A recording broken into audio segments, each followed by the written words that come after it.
Hello everyone, this is Monica and I heartily welcome to all of you to my YouTube channel that is Subject English. Guys पिछले 2 videos में मैं history of English literature पढ़ा चुकी हूँ। अगर आप अपनी कंसिस्टेंसी ब्रेक नहीं करना चाहते, बिल्कुल भी ऐसे फील करते हुए पढ़ना चाहते हैं, वन बाय वन जो कुछ भी हिस्ट्री ऑफ इंग्लिश लिटरेचर में हुआ है स्टेप बाय स्टेप अगर आप उसको इमेजिन और फील करते हुए चलना चाहते हैं मेरे साथ, तो इसके लिए आपको वीडियोज़ देखना बहुत ज़रूरी है। आप उन्हें जाके देखिए, आपको खुद क्लियर हो जाएगा कि मैं ऐसा क्यों बोल रही हूँ। सो गाइज़ अब इस पर ज़्यादा बातें नहीं करेंगे, हम अपने टॉपिक पे आते हैं। जितना कुछ मैंने पिछले 2 वीडियोज़ में पढ़ाया, अब उसके ठीक आगे से स्टार्ट करते हैं। Okay, the most valuable the most valuable और famous member of Anglo Saxon society was. सबसे ज़्यादा वैल्यूएबल और most famous person Anglo Saxon society का किसको कहा जाता था? कौन ऐसा पर्सन था जिसको एंग्लो सेक्शंस में बहुत ज़्यादा प्रेज़ मिलती थी, बहुत लोग उसको पसंद करते थे? वो कौन होता था? इसको क्या बोलते थे? उस पर्सन को स्कोप बोलते थे। अब हमें ये देखना है कि स्कोप का मतलब होता क्या है। What is the meaning of scope? तो स्कोप का मतलब होता है पोएट। जैसा कि मैं पहले भी आपको बता चुकी हूँ कि एंग्लो सेक्शंस को पोइट्री बहुत ज़्यादा पसंद थी। उन्हें प्रोज से कोई लेना देना नहीं था। उनका कहना था हमें प्रोज की ज़रूरत ही नहीं है, हम पोइट्री में ही बहुत खुश हैं, poetry is a part of our life. उनका एंग्लो सेक्शंस का ऐसा मानना था। हालांकि उन्होंने कभी भी पोइट्री को लिखा नहीं। पोइट्री उनके लिए ओरल होती थी, मुंह से बनाना और उसको लोगों तक पहुंचाना, ओरली यानी माउथ, अपने मौखिक रूप से पहुंचाना। वो ब्रेन टू ब्रेन ट्रांसफ़र होती थी। मतलब आप कोई चीज़ अगर आपको कोई मुंह से बताता है, आपके पास कोई प्रिंट नहीं है, कुछ लिखित नहीं है या रिटन नहीं है, तो आप उसको अपने ब्रेन में ही तो सेट करेंगे, उसको मेमोरी में लेकर आएंगे। जब तक आपकी मेमोरी में वो चीज़ रहेगी तब तक वो चीज़ रहेगी। अदरवाइज़ अगर कोई रिटन फॉर्म नहीं है तो वो ख़त्म हो जाएगी। लेकिन वो ब्रेन टू ब्रेन ट्रांसफ़र होता था, तो वो लोगों के दिमाग में रहता था बोलने की वजह से, पर कहीं रिटन नहीं था। पोइट्री उनकी फेवरेट होती थी एंग्लो सेक्शंस की। तो जब उनकी पोइट्री फेवरेट होती थी तो जाहिर सी बात है कि जो पोएट होगा, यानी स्कोप, उस टाइम में पोएट को स्कोप कहते थे, वो उनका फेवरेट पर्सन भी होगा। इसीलिए एंग्लो सेक्शन सोसाइटी में बहुत ज़्यादा वैल्यू रखता था कौन? Famous person. कौन? कोई भी स्कोप। अगर कोई पर्सन स्कोप है यानी पोएट है तो उसकी बहुत ही ज़्यादा तारीफ़ होती थी, बहुत लोग उसे पसंद करते थे एंग्लो सेक्शन सोसाइटी में। ठीक है, नेक्स्ट देखते हैं। In Anglo Saxon society who had responsibility to spread the cultural and social values of a person after his death. इसमें ये चीज़ बोली गई है कि एंग्लो सेक्शन समाज में, सोसाइटी में कौन रिस्पॉन्सिबल होता था किसी मरे हुए इंसान, कोई भी मरे हुए इंसान के सोशल और कल्चरल, यानी उस जो इंसान मर गया उसकी, जिसकी डेथ हो गई, कोई भी इंसान, कॉमन पर्सन, कोई भी अगर उसकी डेथ हो गई है तो उसके मरने के बाद उसके आचरण, उसका जो भी कल्चर था, ठीक है, संस्कृति थी, उसकी जो भी सोशल यानी सामाजिक वैल्यूज़ थी, सामाजिक नॉर्म्स थे, लोगों के साथ समाज में उसका जो व्यवहार था, उस सारी बायोग्राफी की पोइट्री बना के, लिख के नहीं, ओरली, वो पोएट सब तक पहुंचाता था, लोगों तक पहुंचाता था। तो ये रिस्पॉन्सिबिलिटी किसके पास थी? उस स्कोप को दी जाती थी कि अगर कोई उस एरिया में, उस जगह पे, उस कंट्री में, यानी हम कहाँ की बात करें, इंग्लैंड, लंदन, ब्रिटेन, ये पूरा एरिया हम कवर कर रहे हैं। तो ये जहाँ से इंग्लिश का इतिहास शुरू होता है हम उसकी बात कर रहे हैं। वहाँ पे एंग्लो सेक्शन थे। एंग्लो सेक्शन कहाँ गए थे? ग्रेट ब्रिटेन में। तो वहाँ पे ही ये चीज़ें हो रही हैं और कहीं नहीं हो रही हैं।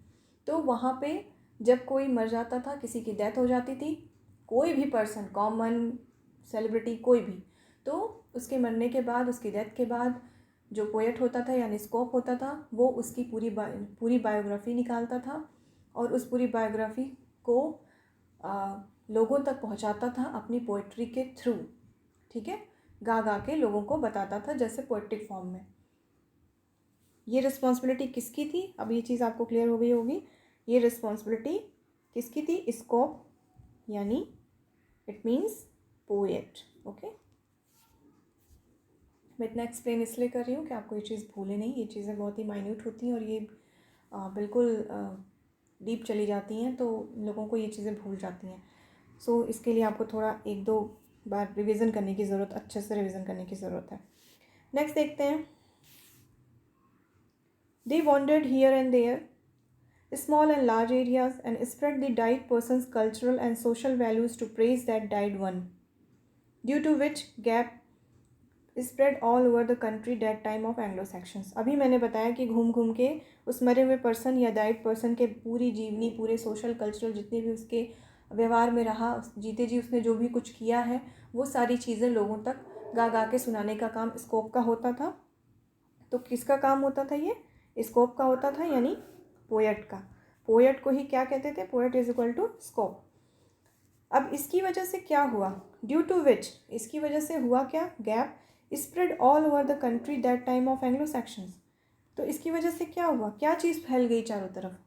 जाहिर सी बात है कि पोइट्री की जो पोइट्री की इनरिचमेंट है, जो पोइट्री की प्रेजेंस है, वो हर घर तक पहुंच गई।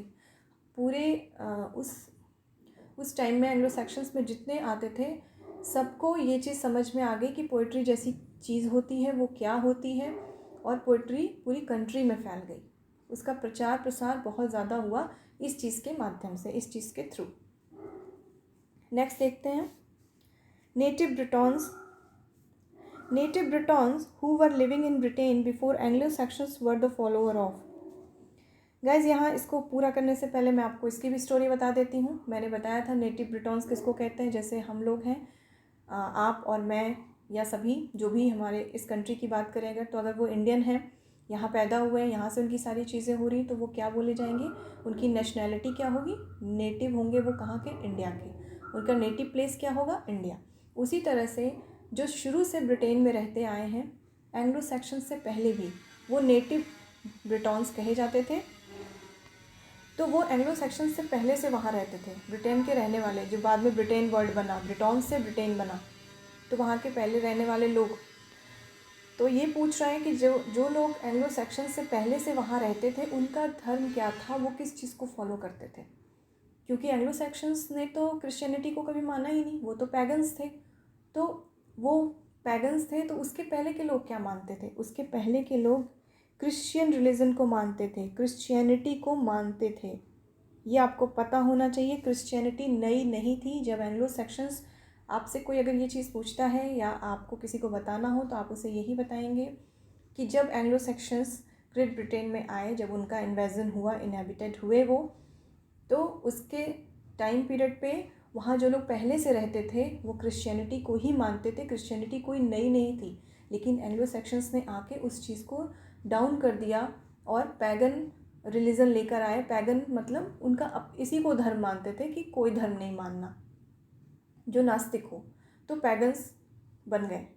तो क्रिश्चियनिटी नई नहीं है, ये उसके पहले से उनके नेटिव प्लेस पे शुरू से रही है, पर उसको बस दबा दिया गया था। फिर बाद में सेंट ऑगस्टिन ने 597 में उसको स्प्रेड किया, तो धीरे धीरे ये चीज़ें क्रिश्चियनिटी सामने आई। तो क्रिश्चियनिटी दोबारा सामने आई। फर्स्ट टाइम तो वो पहले से ही वहाँ पे थी। ये बात आपको क्लियर होनी चाहिए। अगर हिस्ट्री पढ़ रहे हैं तो हिस्ट्री को सच में आपको पता होना चाहिए, हिस्ट्री का बेसिक आपको पता होना चाहिए। ऐसे हिस्ट्री का मतलब सिर्फ बस कुछ भी पढ़ लिया ऐसे नहीं होना चाहिए। आपको वो सच में पता होना चाहिए कि हिस्ट्री में, उनके इतिहास में क्या चीज़ें एक्चुअल में थी। ठीक है, नेक्स्ट देखते हैं। In poems of Anglo Saxons were used. Anglo Saxons की पोएम में आपको क्या मिलेगा हमेशा देखने को? एंग्लो सेक्शंस की पोएम में हमेशा आपको सिज्योरा मिलेगा। इसको मैं अच्छे से लिख देती हूँ। एंग्लो सेक्शंस की पोएम में आपको सिज्योरा देखने को हमेशा मिलेगा। ठीक है, सिज्योरा किसकी पोएम में देखने को मिलेगा? एंग्लो सेक्शंस की पोएम में सिज्योरा देखने को आपको मिलेगा। अब सिज्योरा है क्या? सिज्योरा क्या है ये देखते हैं। Break in middle line of poem is known as. किसी भी पोएम की लाइन में बीच बीच में जो ब्रेक होता है या बीच में जो ब्रेक लिया जाता है उसको सिज्योरा कहते हैं, जो कि एंग्लो सेक्शंस में बहुत फेमस था, तो उसको सिज्योरा कहते हैं। ठीक है, जैसे ट्विंकल ट्विंकल लिटिल स्टार, बीच में ब्रेक है, तो ये किसका एग्जाम्पल है? ये सिज्योरा का एग्जाम्पल है। Alliterative words were very common during. जो एलिट्रेशन वाले वर्ड्स होते थे वो सबसे ज़्यादा फेमस कहाँ पे थे? एंग्लो सेक्शन सोसाइटी में, या एंग्लो सेक्शन सोसाइटी नहीं, एंग्लो सेक्शन लिटरेचर या पीरियड में, एंग्लो सेक्शन पीरियड में या लिटरेचर में या सोसाइटी, कुछ भी कह लीजिए, जो एंग्लो सेक्शंस का टाइम था उसमें लिटरेशन वर्ड बहुत ज़्यादा फेमस था। विच literary device was very famous in use during English, old English और एंग्लो सेक्शन लिटरेचर। आपको पता है एंग्लो सेक्शन लिटरेचर को ही ओल्ड इंग्लिश लिटरेचर कहते हैं, यानी old English, Anglo Saxon English ये दोनों सेम है। तो कौन सी लिटरेरी डिवाइस बहुत ज़्यादा फेमस थी एंग्लो सेक्शंस के टाइम पीरियड में या ओल्ड इंग्लिश के दौरान, ओल्ड इंग्लिश के टाइम में कौन सी लिटरेरी डिवाइस बहुत ज़्यादा फेमस थी? कौन सी फेमस थी? कैनिंग, ठीक है, कैनिंग, कैनिंग ये एक लिटरेरी डिवाइस है। लिटरेरी डिवाइस क्या होती है जब मैं आपको आगे बताऊंगी फिगर ऑफ स्पीच या लिटरेरी डिवाइसेस, तो उसमें बताऊंगी। देखिए, जिन्हें नहीं पता मैं उनके लिए बता रही हूँ। वैसे तो मोस्टली लिटरेचर के स्टूडेंट को ये सब पता होता है, पर बहुत से लोग नए हैं जिन्हें नहीं पता है और बहुत से लोगों को कन्फ्यूज़न है, क्लियर नहीं है। जैसे कोई चीज़ बनानी हो, अगर कोई चीज़ सामान बनाना हो तो उसके लिए आपको क्या चाहिए? इंग्रेडिएंट चाहिए, उसके मसाले चाहिए, उसकी चीज़ें चाहिए। सपोज़ करिए ऐसे कोई मशीन बनानी हो तो उसके लिए क्या चाहिए आपको? उसको खोलने के लिए, बंद करने के लिए जो भी टूल्स आते हैं वो ख़रीद के लाते हैं आप, उससे उसको यूज़ करते हैं और मशीन को बनाते हैं। वैसे ही किसी चीज़ को लिखने के लिए एक विधा है ये। अगर आप राइटिंग करते हैं, लिटरेचर लिखते हैं, तो उसको लिखने की एक टेक्निक होती है। उसमें यूज़ होने वाले जो भी टर्म्स होते हैं, जो भी वर्ड्स होते हैं, टर्म्स का मतलब ये होता है कि इसके अंडर में आने वाले रूल्स रेगुलेशंस, या इसको यूज़ करेंगे, इसको नहीं यूज़ करेंगे, ये सारे उस लिटरेचर के टूल्स होते हैं। क्योंकि लिटरेचर में कोई मशीन तो यूज़ होगी नहीं, तो वहाँ पे उनका टूल कुछ अलग ही होता है। वो वर्ड्स के टूल होते हैं जिनको हम डिवाइसेस कहते हैं, लिटरेरी डिवाइसेस। ठीक है, आगे पढ़ाऊँगी तो बहुत अच्छे से इसको समझाऊँगी। तो ये चीज़ ये एक लिटरेरी डिवाइस है। ठीक है, कैनिंग क्या है? एक लिटरेरी डिवाइस है जो कि एंग्लो सेक्शन या ओल्ड इंग्लिश टाइम पीरियड में बहुत ज़्यादा फेमस थी। Guys, it's enough for today. Take care, have a nice day, thank you.